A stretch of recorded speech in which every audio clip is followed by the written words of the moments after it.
Hi friends, welcome to our channel. AP రాష్ట్ర వ్యాప్తంగా gas వినియోగదారులకు ఆందోళన చెందవలసిన పరిస్థితి లేదని, పుకార్లు నమ్మి గ్యాస్ బుకింగ్ కోసం ఏజెన్సీ వద్ద క్యూలు కట్టొద్దని మంత్రి నాదెండ్ల మనోహర్ అన్నారు.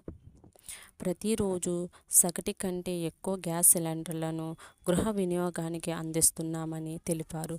క్షేత్రస్థాయిలో వినియోగాలకు గ్యాస్ డెలివరీ ఇబ్బంది లేకుండా చూడాలని ముఖ్యమంత్రి ఆదేశించారు.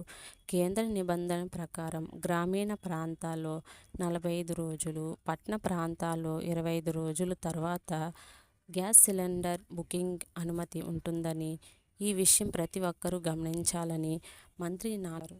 రోజురోజుకి మన రాష్ట్రంలో 2.81 లక్షల గ్యాస్ సిలిండర్ల బుకింగ్ జరుగుతున్నాయి. ఈ 5 రోజుల్లో గ్యాస్ కంపెనీలు యావరేజ్గా 2.92 లక్షల గ్యాస్ సిలిండర్లు డెలివరీ చేస్తున్నారు. ప్రతిరోజు 3 లక్షల సిలిండర్లు డెలివరీ కూడా చేస్తున్నామని తెలిపారు. కేంద్ర నిబంధనల ప్రకారం గ్యాస్ బుకింగ్ చేయగానే ఓటీపీ వస్తుందని, 100% ఓటీపీ ఉంటేనే గ్యాస్ సిలిండర్లు డెలివరీ చేయమని సీఎం చంద్రబాబు నాయుడు ఆదేశించారు.